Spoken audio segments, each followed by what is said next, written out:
Welcome to the Water Margin Podcast. This is episode 45. Last time, Wusong avenged himself on those who had wronged him, and then some. He slaughtered the guilty and innocent alike at General Zhang's residence, and then fled Mengzhou Prefecture. But soon, he fell into the hands of a few men who tied him up and took him to a hut where they butchered people for food. As he awaited his fate, Wusong was lamenting how he should have just turned himself in. To him, the executioner's blade was preferable to being turned into double-cooked pork. Meanwhile, the four guys who had captured him took his belongings and shouted toward the back of the hut. "Big brother, sister-in-law, come quickly! We got a nice piece of merchandise right here!" A voice rang out from the back, saying, "Coming! Don't do anything yet! I'll do the cutting myself!" A moment later, two figures entered the room. Wusong saw that the one in the front was a woman, followed by a big man. The two of them went over to the column where Wusong was tied up and examined their merchandise. "Wait, isn't this Constable Wu?" the woman exclaimed. "Quickly, release my brother," the man said. Wusong looked up and saw that these two were none other than his sworn brother and sister, Zhang Qing the gardener and Sun Erniang the female yaksha. Remember that Wusong had encountered them at their black tavern at Crossroads Rise when he was first being exiled to Mengzhou Prefecture. They became fast friends after Sun Erniang unsuccessfully tried to drug Wusong.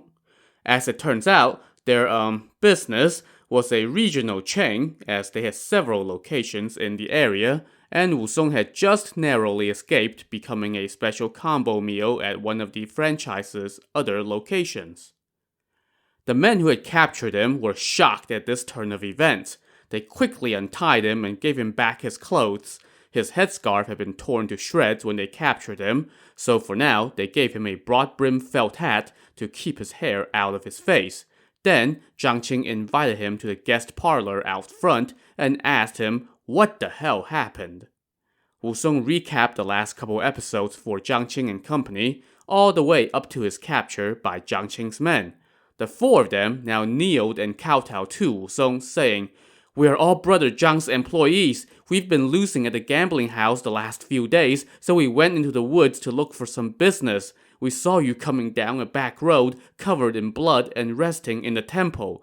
We didn't know who you were. Brother Zhang had reminded us several times before that he wants the merchandise alive, so we only used hooks to capture you. Otherwise, we might have killed you. We did not recognize greatness and offended you. Please forgive us, brother."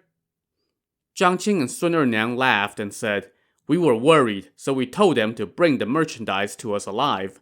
Of course, they had no idea what we were thinking." They then turned to their men and said, "If our brother here wasn't exhausted, even 40 of you would not be able to get near him, much less you four rascals." The four men kowtowed time and again, begging Wusong to forgive them and not, do to them what he had been doing to people all night. He told them to get up and said, "Since you've got no money for gambling, I'll give you some." He took out 10 taels of silver and let the four of them split it. They bowed and thanked him. Zhang Qing now also gave them a few taels of silver as a reward, and then he sent them on their way. After the guys left, Zhang Qing said to Wusong, "Brother, you don't know how concerned I've been. After you left us, I was worried that you would run into trouble, and that sooner or later you would be coming back. So I told those rascals that whenever they procured merchandise, they had to keep them alive. If they came across easy prey, they would keep them alive, but if they came across someone they couldn't subdue, they used to kill them. So I told them they couldn't go out with knives and such, and only allowed them to use hooks. When I heard them just now, I got suspicious, so I told them to wait for me. Who knew that it would really turn out to be you?" Zhang Qing's wife, Sun Erniang, cut in and said, "We had heard that you beat up Jiang Menshen in a drunken brawl. Everyone who came through these parts were stunned. But the merchants from the Pleasure Forest didn't have any information about what happened after that. Brother, you're tired. Go rest, and then we'll worry about it." So Zhang Qing showed Wu Song to a guest room, and then he and Sun Erniang got to cooking up a big meal for when Wu Song woke up, presumably using meat that did not come from humans.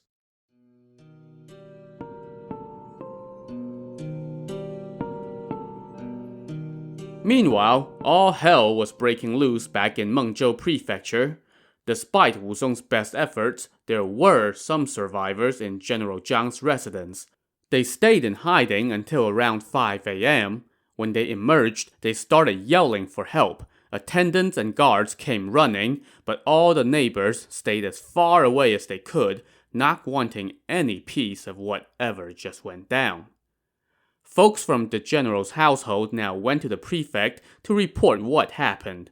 The prefect was shocked and immediately sent his inspectors to the crime scene to assess the situation. They scoured the residence and reported back with their findings. Here's what they found. The killer entered through the stable and killed the stable hand. There were 2 pieces of old clothing left behind at the stables. He then made his way to the kitchen, where he killed 2 servant girls. By the back door was an abandoned broadsword with a dented blade. On the top floor of the bower, General Zhang and 2 of his personal attendants were slain, along with 2 guests, Commandant Zhang and Jiang Menshen. On the white wall, written in blood, were the words, "The killer was Wu Song, the Tiger Slayer." On the first floor, the general's wife was stabbed to death. Outside the bower, the girl Yu Lan and 2 other maids were killed, as well as 3 children. In all, 15 people were killed. Oh, and 6 pieces of gold and silver drinking vessels were stolen. After much careful examination of all the clues, the prefect rubbed his chin, stroked his beard, and came to the hypothesis that, you know what, I think Wu Song just might have had something to do with this. So, he increased security at the 4 gates of the town and then sent men to search the town house by house for Wu Song. The next day, the body count ticked up again when officials from Flying Cloud Ravine reported that they had discovered traces of blood on the bridge there and 4 dead bodies in the water below. All 4 were identified, including the 2 escorts who worked for the prefect. Pretty soon, the prefectural courthouse was packed with families of the slain demanding justice. The prefect closed down the town for 3 days as his men continued to search house by house. The prefect also put out an APB on Wu Song, posting decrees everywhere with his hometown, age, likeness, and such, along with a bounty of 3,000 strings of coins. Anyone who can provide information on Wu Song's whereabouts would be rewarded, while anyone who gives him shelter or food would suffer the same punishment as him. Word was also sent to the neighboring prefectures, telling them to help with the manhunt. Word of all this reached Zhang Qing's home, where Wu Song had been recuperating for about 5 days. Zhang Qing now told him, "Brother, it's not that I'm too scared to keep you here, but right now the authorities are searching door to door. I just worry that should something go wrong, the blame would lie with my wife and me.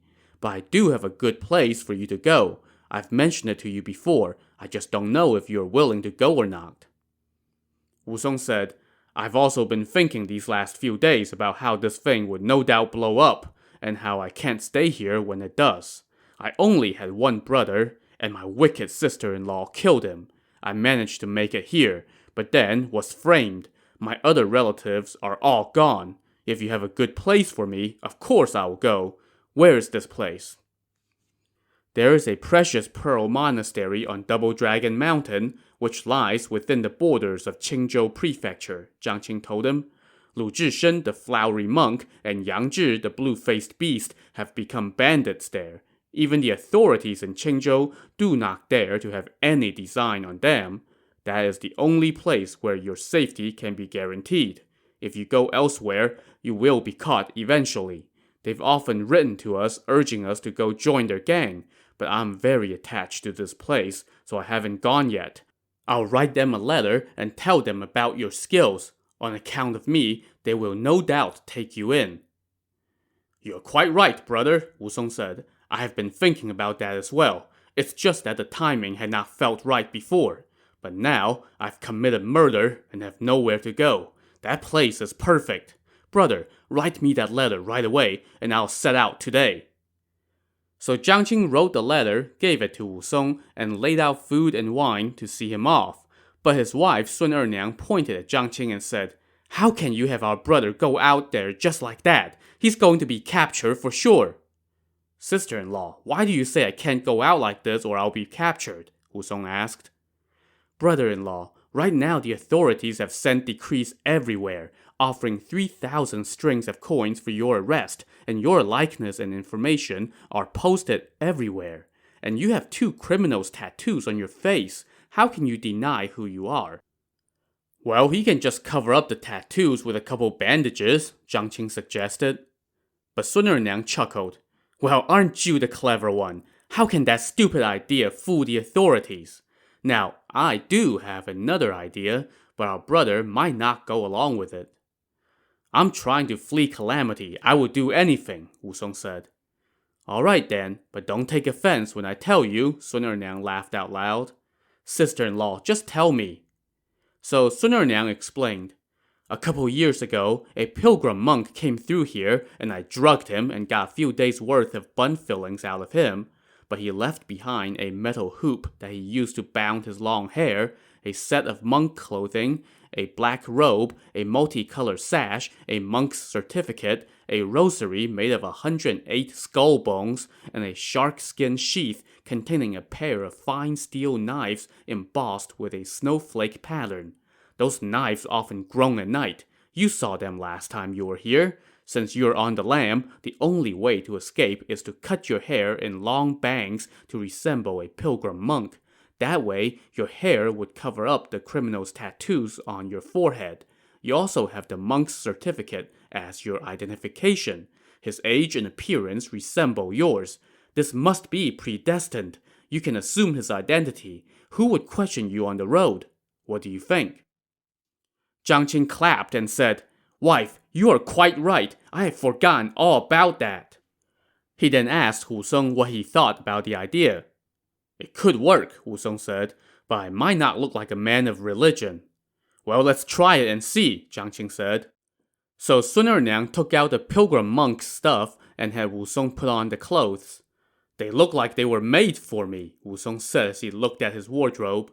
He then put on the robe and the sash, let down his hair, folded the ends up, put on the metal hoop to hold his hair in place, and hung the rosary around his neck. Sizing him up, both Sun Erniang and Jiang Qing said, "This must have been preordained." Wu Song looked in the mirror and couldn't help but start laughing out loud. "Brother, why are you laughing?" Jiang Qing asked. "I couldn't help but find it hilarious. I've become a pilgrim monk. Brother, go ahead and cut my hair." So Jiang Qing picked up the scissors and cut Wu Song's hair into the style typical of pilgrim monks. Wu Song then started to pack. Jiang Qing now told him, "Brother, listen, I'm not trying to take advantage of you, but leave the cups you got from General Zhang's home with us. I'll give you some loose silver instead. That is a foolproof plan." "You're quite right, brother," Wu Song said. So they made a swap, and Wu Song strapped his belongings around his waist. He then ate and drank his fill and was ready to go. He hung the 2 knives around his waist, and Sun Erniang brought out the monk's certificate, stitched a silk pouch for it, and told Wu Song to always hang it against his chest under his clothes. Wu Song then bowed and expressed his gratitude to his friends. As Wu Song prepared to hit the road, Jiang Qing again reminded him, "Brother, be careful on the road. Don't get into any scrapes. Don't drink too much and don't quarrel with others. Also, try to act more like a man of religion. Don't lose your temper or you might blow your cover. When you get to Double Dragon Mountain, send us a letter. We too can't stay here long term. We'll probably be following you there to join the gang. Take good care and relay our greetings to Chieftain Lu and Chieftain Yang." Upon taking his leave, Wu Song hitched up his sleeves and walked off with a stately pace. Jiang Qing and Sun Erniang watched and shouted their approval. "The very picture of a pilgrim monk."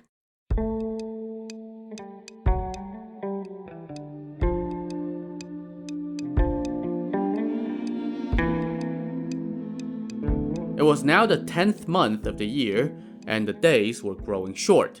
As evening descended, Wusong continued to travel by the light of the moon, making his way up a peak. It was now around 7 p.m., and as Wusong stood atop the peak and looked out, the moon was climbing up from the east and shining its light on the trees on the hillside. As he looked around, Wusong suddenly heard the sound of laughter coming from some woods up ahead. Well, that's strange, Wusong said to himself. This is a desolate peak. Where's that laughter coming from? So he headed toward the woods to take a look.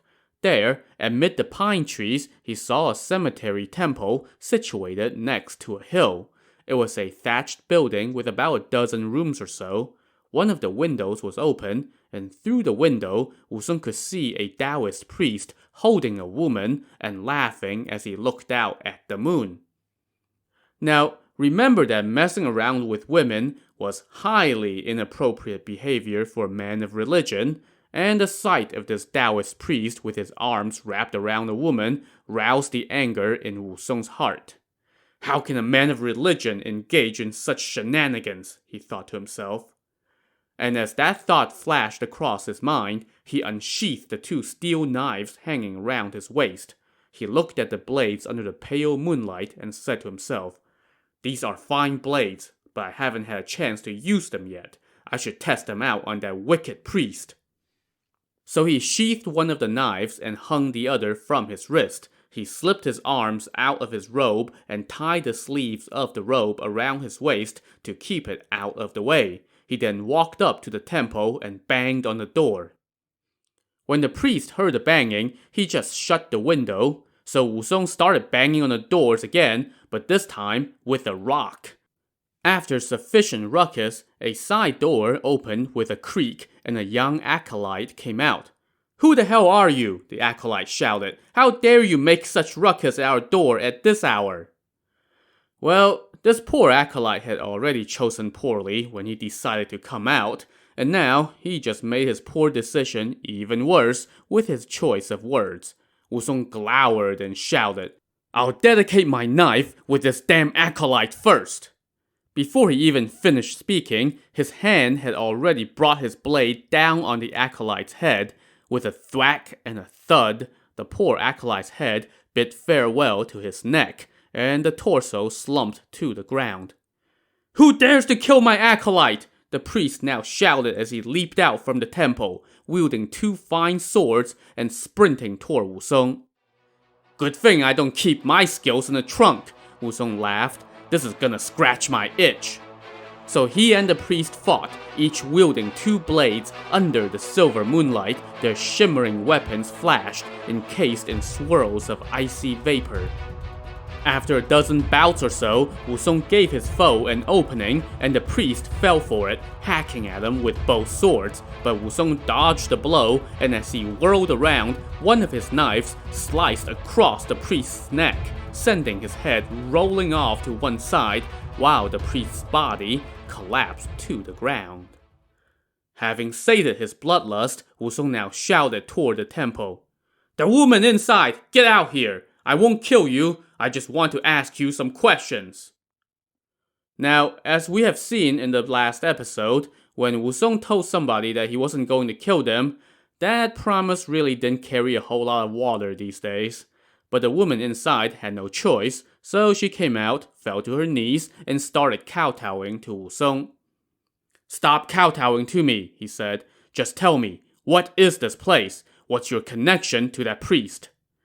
The woman wept and replied, "I am the daughter of an old squire Zhang who lived at the foot of this peak. This is my clan's ancestral cemetery temple. I don't know where that priest came from, but he stopped at our home one day to seek lodging. He said he was well versed in fortune-telling and feng shui, and my parents unwittingly invited him to stay so they could have him come assess the layout of this temple.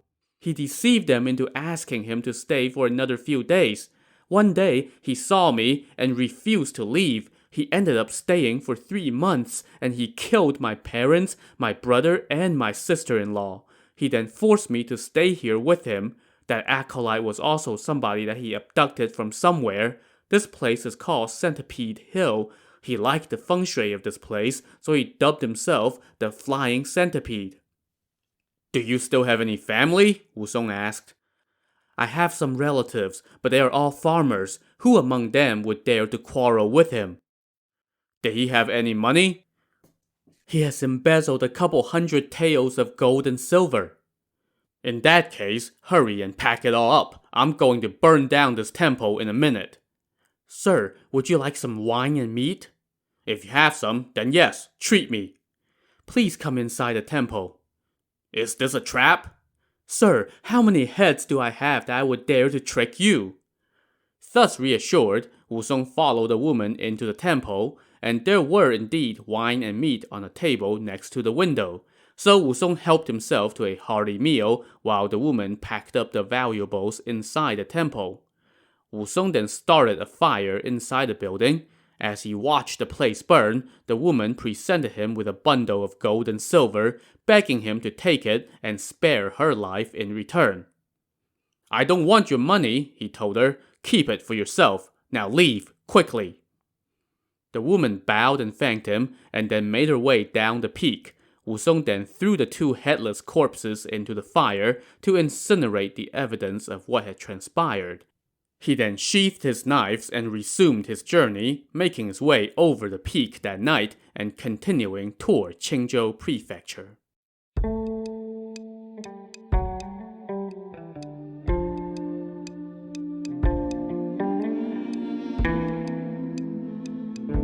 In the blink of an eye, another dozen or so days had passed. At every tavern, inn, town, and village that he came across, Wusong saw wanted posters for himself. But with his new disguise, nobody suspected that he was the one they were looking for. It was now the 11th month of the year, and the weather was getting bitterly cold. One day, it was so cold that Wusong was freezing despite filling his belly with wine and meat along the way. He made his way to the top of a ridge, and in front of him, in the distance, lay a tall, treacherous mountain. Wusong descended the ridge and traveled for another mile or two before he came upon a small village tavern. In front of the tavern was a clear stream, and behind it lay some jagged, rock-strewn hills. Wusong hurried into the tavern, sat down, and called out, "Tavern keeper, bring me 2 horns of wine and sell me some meat." The tavern owner told him, "Sir, to tell you the truth, we do have some simple home brew, but we're all out of meat." "Then bring me the wine so I can warm up," Wusong said. The tavern owner fetched 2 horns of wine and served it to Wusong in large bowls. He also brought over a plate of warm vegetables. The 2 horns of wine disappeared pretty quickly, so Wusong ordered another 2 horns. Now, Wusong was already buzzing a bit when he was crossing the ridge. I guess he ran into another one of those 3 bowls and you can't cross the ridge type places. And now, with an additional 4 horns of alcohol in him, and a cold wind blowing, he was really starting to feel the wine. "Hey, tavern keeper, are you really out of meat?" he shouted. "If you have meat that you're saving for yourself, give me some, and I'll pay you just the same." The tavern owner chuckled and said, "I've never seen a monk like you, with nothing on your mind but wine and meat. Where would I find meat for you? Sir, just give it up." "I'm not going to eat for free. Why won't you sell me any?" Wusong pressed. "I told you, we only have this wine, nothing else." While they were speaking, a big man walked in from outside, followed by 3 or 4 others. He had the look of a stout man of valor. He wore a red headscarf, a green robe, a pair of boots, and a red sash. He had a round face, large ears, thick lips, and a square mouth. He stood about 5'3" and looked to be about 24 or 25. When this guy and his entourage entered, the tavern owner bowed deeply and greeted them with a big smile, saying, "Second young master, please have a seat." "Did you arrange everything I asked for?" the man said. "The chicken and the pork are both ready and waiting for you." "And where is my flowery jug wine?" "Right over here." The man and his companions sat down at a table next to Wusong's. The tavern owner then brought out a flowery jug, uncorked it, and poured out the wine into a big basin. Immediately, Wusong could smell the fragrance of that wine. It made his throat itch, and it was all he could do to keep himself from reaching over and snatching a bowl. Next, he watched as the tavern owner went into the kitchen and came back out with a platter that held a pair of chickens and a big plate of lean meat, and set it in front of the man and his companions. I thought you were all out of meat. What the hell is this? Wusong stared at the chickens and the meat at the next table, and then he looked back at his own table, on which sat one lonely, pitiful little plate of green veggies. He looked back over at the next table, and again at his own table. Next table, mountains of meat. His table, veggies. Next table, mountains of meat. His table, veggies. Fueled by the wine that he had just chugged on an empty stomach, Wusong could feel his blood boiling. Uh-oh. To see how big a blast radius Wusong's pending eruption will leave, tune in to the next episode of the Water Margin podcast. Also on the next episode, Wusong runs into a familiar face in the most unexpected of places. So join us next time. Thanks for listening.